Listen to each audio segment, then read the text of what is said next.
The Arthur-Nichols and Howard-Nichols model, 1972, is a cyclical approach to curriculum development. So, unlike traditional linear models, it emphasizes that curriculum development is an ongoing process and not a one time event.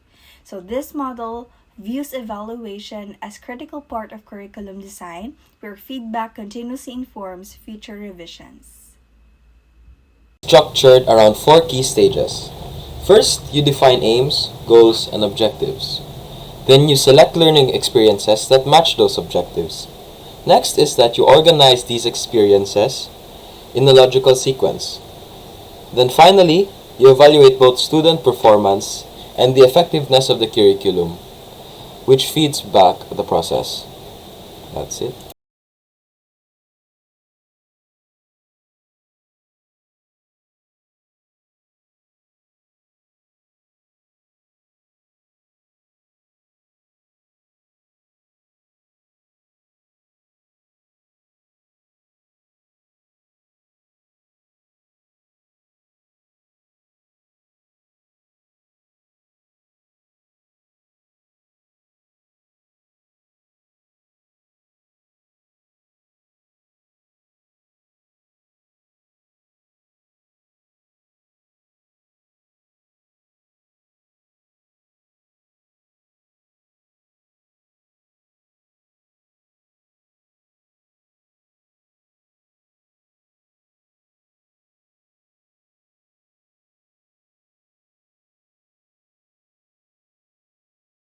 The cyclical model has several weaknesses.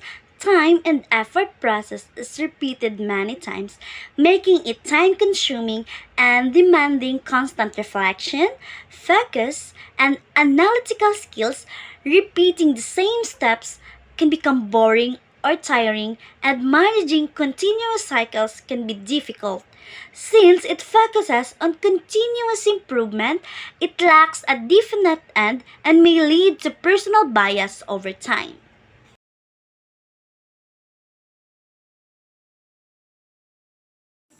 Wheeler's model is a cyclical curriculum development approach with five interconnected phases: setting aims and objectives, selecting learning experiences, choosing content, organizing and integrating everything, and then evaluating. Unlike linear models, it emphasizes that these stages are interconnected and feedback from evaluation helps revise and improve the curriculum continuously. It's flexible, allowing you to revisit any phase as needed, making the process dynamic and systemized.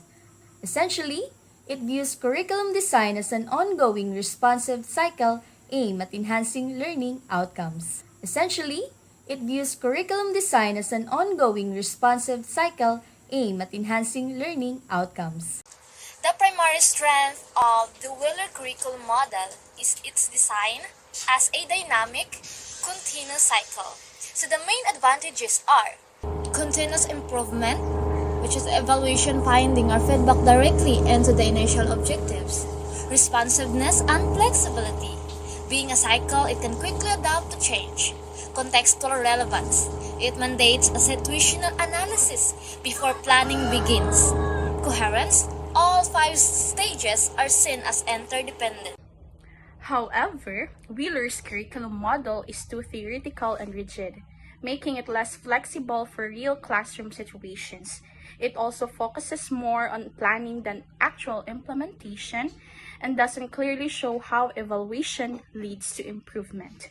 It can be time consuming because of its continuous process of evaluation and revision. Overall, it is less practical for teachers who need adaptable and ongoing curriculum changes suited to learners' diverse needs.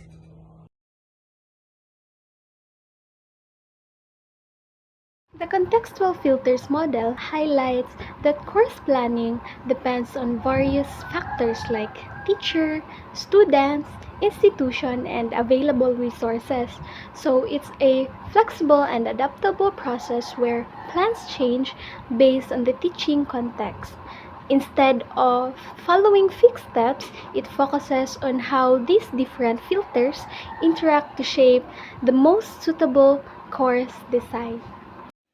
The contextual filters model of course planning has several strengths. First, broad applicability. It was developed to be applied broadly across various disciplines and course levels in higher education. Second, flexible and adaptive. The model allows teachers to adjust plans based on changing situations or unexpected challenges in the learning environment.